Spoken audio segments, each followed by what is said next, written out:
Good morning and welcome to StudyIQ. I am Prashant Mavani. I hope you all are doing good, my dear friends. Today is 27th January 2020. Day is Monday. I'm sure you all have enjoyed your weekend as well as Republic Day celebration. With this, dear friends, I would like to remind all of you that today is the last day of this sale that is going on our pen drive and tablet courses. At present, you are getting 70% off. Make the most out of it. Today is the last day of this Republic Day sale. With this, dear friends, we have 3 articles on our table. They are pertaining to our constitution, but the first one is the editorial black and grey that we are going to discuss. It's about FATF. I'm going to explain some basic things about FATF and we'll talk about this current affairs as well. To download the PDF of today's lecture, do visit my FB page. To make it a bit easier, what you can do is you can follow me on FB and you can join my Telegram channel. Please do share this lecture with other students. Do hit the like button if you have learned something from today's discussion, and don't forget to subscribe to our YouTube channel. So on your screen, you can see here, this is the logo of FATF. FATF stands for Financial Action Task Force. It has 39 members. Out of this 39 members, you have 37 countries and then you have 2 regional organizations. The first one is European Commission, as you can see, and the second one is Gulf Cooperation Council. As you can see here, India is also a member of this FATF, that is Financial Action Task Force, and Indonesia is an observer nation of this FATF. It was established back in 1989. Let me write it down here. Established in 1989, and it is a global watchdog that looks after this terror financing and money laundering. Now, Pakistan is in news, and it has been in news because of FATF. A few months ago, Pakistan was in a very tight corner. At that point of time, it was looking like FATF will put Pakistan in a blacklist. Blacklist is the bottom list, the most dangerous, you can say, corner as far as FATF is concerned. At present, Pakistan is in grey list, and the recent meeting that took place in Beijing, China, there is a good news for Pakistan. FATF has said that Pakistan has improved a little bit, and this is a very encouraging news for Pakistan. Now, the final decision of whether to keep Pakistan in grey list or to push Pakistan or downgrade Pakistan into blacklist or let it off altogether will take place. It will be decided next month in Paris when this meeting will take place. This meeting of plenary meeting. Plenary meeting is important because when it comes to FATF, the main decision-making body of FATF is FATF plenary. It's the most important decision, or it is the final decision-making body of FATF. It meets 3 times in a year. So every 4 months, every 4 months you have this meeting, FATF plenary, generally speaking. I have a question for you. Can you give me the name of the city where you find the headquarters of FATF? Stick your answer in the comment section of this video. Now, back in 2018, Pakistan was placed in this grey list, and it's not the first time that Pakistan is in grey list. Back in 2018, it was handed over 27-point list of actions as well. And the recent news that is encouraging for Pakistan, but it is disappointing for India, because we know that Hafiz Saeed and Masood Azhar and there are other organizations, they are quite active in Pakistan. Now, Pakistan is, it's a country that is used to with this FATF grey list from 2008 to 12. After this Mumbai terror attack, Pakistan was kept under this grey list. It just came out in 2012, and again it was placed after big attacks, and finally it was removed in 2015 because of this National Action Plan. Remember, this National Action Plan was executed after this school massacre of Peshawar. Some 200 plus kids were killed by terrorist organizations. So after that, Pakistan came out with this National Action Plan. and things were a bit difficult for terrorist organizations. But now, as far as we know, things are easy. We see this Hafiz Saeed and Masood Azhar and other organizations and leaders. They are easily moving free in Pakistan, and these people are under, means they are being termed as terrorists by UNSC. There are various different countries, they have termed them, these people, and terrorists, but then as well they are roaming freely in Pakistan, and that's a very sad as well as dangerous thing for our country. Now, FATF, we have to understand, it's an intergovernmental body, and politics, geopolitics and bilateral deals play a very important role in deciding the outcome. Now, Pakistan played a very pivotal role in conducting this Taliban talks between USA and Taliban group. So it is, for time being, in a good book of USA. Then we know very well China. China is a permanent or all-weather friend of Pakistan, and at present China is sitting on this president's chair of FATF. So definitely it's going to be with Pakistan, and we know these two countries, Turkey and Malaysia, both these nations are Islamic countries. They have a soft corner for Pakistan. And in recent past, if you're following daily financial news analysis, then you'd be aware about this thing, that we have stopped purchasing palm oil from Malaysia, because Malaysia took a very, you can say, negative approach on Kashmir. It has said that India has invaded Kashmir, and Malaysia has also said that CAA is not good, and etc. Same thing goes with Turkey as well when it comes to Kashmir. Turkey is pro-Pakistan, anti-India. So basically, when you are in grey list, and if for any country, if a country wants to save itself from being pushed into this blacklist, it needs at least 3 votes to hold its hand. And here you have these 3 countries, China, Turkey and Malaysia. They have helped Pakistan. With other countries, they are feeling that Pakistan is doing okay at present. So you can say it will escape, and this is a sad thing. The second thing is dubious decision. It's about this case that is going on. It's about this Bhim Koregaon case. I think you'd be aware about this thing, right? This place or this whole incident. So I'll go back to history. I'm going to explain some extra things here so that you know exactly why it is in controversy and what are the things going on with this place. So this place, you find it in, it's not far from Pune. It's called Bhima Koregaon. Bhima is a river. This Koregaon place is on the bank of this river Bhima, so it's known as Bhima Koregaon.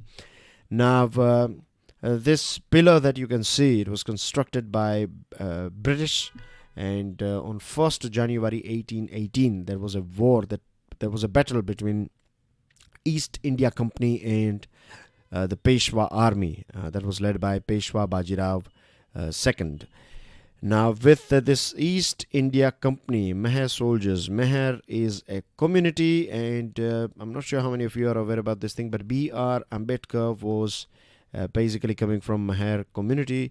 I was reading a book a few years ago. This book was written by ex-chairman of UPSC, and he has basically wrote this biography of B.R. Ambedkar.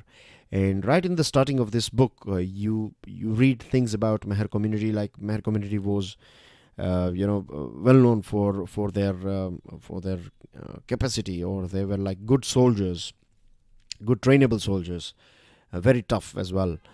So in this book, I came across this you can say speciality of this Meher community. And one more thing, they were like mercenaries. I hope you know the meaning of mercenaries. Mercenaries are those people, or that like a type of soldiers, right? You can hire them. So as far as I know, the history of this Bhima Koregaon battle, early on, this Meher soldiers, they used to work for Peshwa army, but they were not getting that treatment, and they were not being looked after very well by Peshwa people. So, East India Company, or the British, right, they offered them a good, you can say, good facilities, pay and perks, like good salary, clothes, battle gears, good treatment and things like that. So for Meher soldiers, like mercenaries, it was good for them to fight with or under the flag of this East India Company. So there was a battle, and in this battle, these Peshwas were defeated by East India Company, and it is also considered as a symbol of Dalit pride, this battle. So 2 years ago, precisely on 1st January 2018, these people from Dalit community, they were here, and there were a few people who were against these people, and there was a sort of riot-like situation. So case was filed, means finally the police stepped in, and it was a big trouble, this Bhima Koregaon case.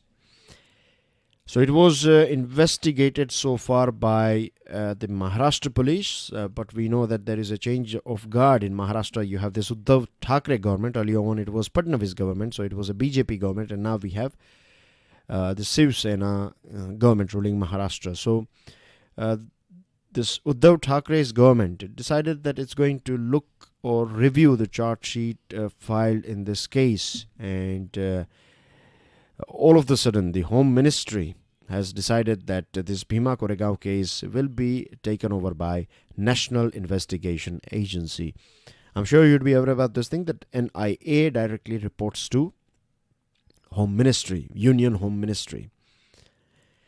So as far as law is concerned, right, a central government can transfer a case to NIA without consulting the state government concerned. But the problem here is the context as well as the timing of the decision. This is going to create some problems or a sort of controversy. Now, unwarranted interference in the police powers of the state. This is what the state government is saying. State government and people who are opposing the main BJP party at central level, they are saying that this is an interference by the central government in a case where police investigation was going on. It is also believed that this step is taken by the center to prevent the new regime in Maharashtra from reviewing the controversial probe. Now, Ilgar Parishad case has gone through the investigation process and reached the courts as well. A few years ago, Supreme Court's bench, in its 2:1 majority, declined to intervene with the police probe, and now you can see that central government is intervening with police probe. The credibility of NIA is also questioned. Means NIA is generally speaking considered as an independent investigation agency, but by handing over this case to NIA, it will create questions about its integrity as well as its credibility. NIA will be, or it can be seen as, an agency that is working just for the ruling party at center. This is a big thing. Now, the police claim that the Parishad and the Bhima Koregaon incident are related and point towards a deep-rooted conspiracy involving Maoists. That the police investigation, or the police claim that the people who are against the government here in this case, they have deep roots or connections with the Maoists, urban Naxals, and things like that. And there was also, with this case, there was also, a computer that was seized by police, and as per police claims, they found some material. It was basically about assassinating our current Prime Minister. So it's a bit controversial here, and we have to wait and watch for more things to turn up. But so far, this is the story of this Bhim Koregaon case, and I have explained you guys the history of this thing, this Bhima Koregaon battle too. So now let's talk about the hype over hypersonics. Right, so recently Russia or Vladimir Putin announced the launch of Avangard. Avangard is the latest and one of the most, you can say, one of the most advanced hypersonic glide vehicle. This was announced by Vladimir Putin on 27th December 2019. And as you can see here, this is Kremlin's deadly arsenal. I'll quickly take you through it. Avangard, intercontinental hypersonic missile that can fly 20 times the speed of sound. A hypersonic delivery system is essentially a ballistic or cruise missile that can fly for long distance and at a speeds higher than Mach 5 or 5 Mach at lower altitude. So one Mach means 1236 kilometer per hour speed. This is speed of sound. So Mach 5 basically means 1236 into 5. And here you can see this is about hypersonic delivery system. Now hypersonic glide vehicle, this Avangard, is a nuclear armed vehicle and it can fly over 20 times the speed of sound. So 1236 into 20. This is roughly speaking 24,000 kilometer per hour plus, isn't it? And Vladimir Putin has said that this is so deadly and so fast that it can breach any defense, and it means it can evade detection as well. So that's a good thing for Russia, but it's not that good for the world, because now it will create this whole rat race that who is going to be more powerful. We have three countries in question here. This is Russia, this is USA, and then you have China. USA has already moved from research. It was working on this, it was doing research on this hypersonic glide vehicle, but now it is, it is in this developmental stage of this hypersonic glide vehicle. China has demonstrated the F-17. So as you can see here, one country has already achieved it, and other two countries are desperately trying to match Russia. So it has already kick-started this rat race, or this cutthroat competition, technological as well as defense technological competition. Now the problem is all these three countries are nuclear countries. They have nuclear weapons, and in future, because of misperception or miscalculation, we may find incidents of firing this sort of missiles on each other. And this is a very dangerous thing, as you can understand.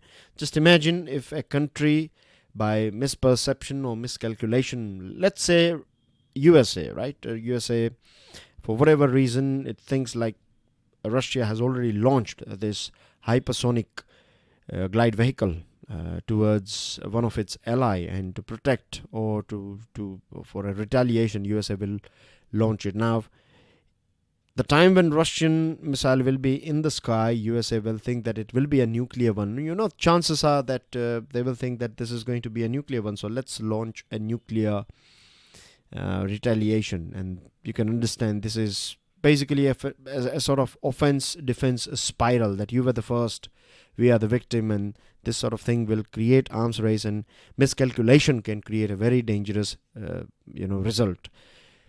It is also said that the next level where these three countries will compete is going to be an outer space. So again, very dangerous thing. Now, the bottom line is that India should be very careful. India is a country that is having ballistic missiles, long-range ballistic missiles.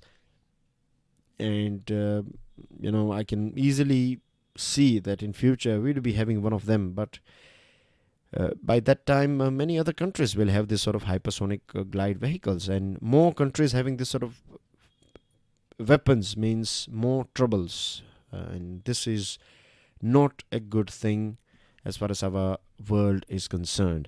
Now, then you have three articles, right? The one that we are going to see, and this one is quite interesting. This one is the 4 phases of constitutional interpretation, and then you have these 2 articles here. But first of all, let's go through this one, the 4 phases of constitutional interpretation. It was, of course, on 26th January 1950 when our constitution came into force, and yesterday we celebrated our 71st Republic Day, right? Republic Day. So it was a big day for us, for our nation, as well as for the world too, because India is the biggest democracy in the world, and we have a very live constitution. Now, the enactment of the constitution was an ambitious political experiment as well as a social revolution.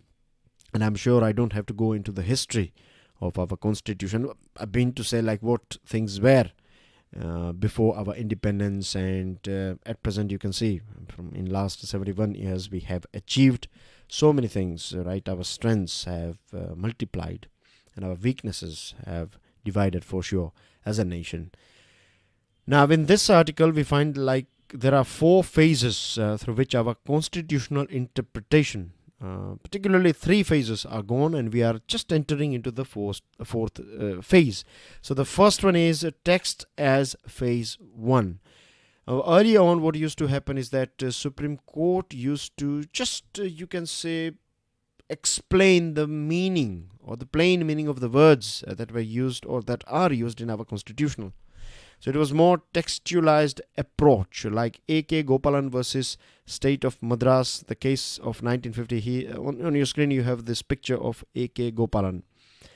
So this Communist Party of India leader, he said that his preventive detention was against Article 19, Article 21 and Article 22 of the Constitution, and his constitutional or fundamental rights are violated.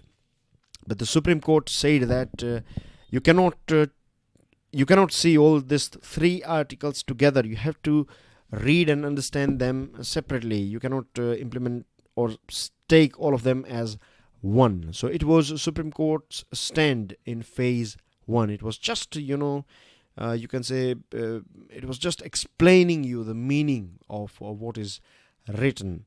Most controversial question at that point of time was that, is Parliament powerful enough to amend the Constitution, especially fundamental rights? And Supreme Court said that there is no limits to the powers of Parliament. Parliament can, of course, amend fundamental rights too. But later on in this Keshavanand Bharti versus State of Kerala case, we entered into phase 2, the structure phase. Earlier on, it was all about the text, but now Supreme Court started, delivering statements as well as interpretation based on overall structure and coherence. It was given more importance, and this Parliament's power to amend Constitution, it was also interpreted as limited. Like when it comes to amendment, yes, Parliament can do amendment, but when it comes to basic structure, if Parliament is trying to amend the basic structure, change or delete the basic structure, then that is not allowed.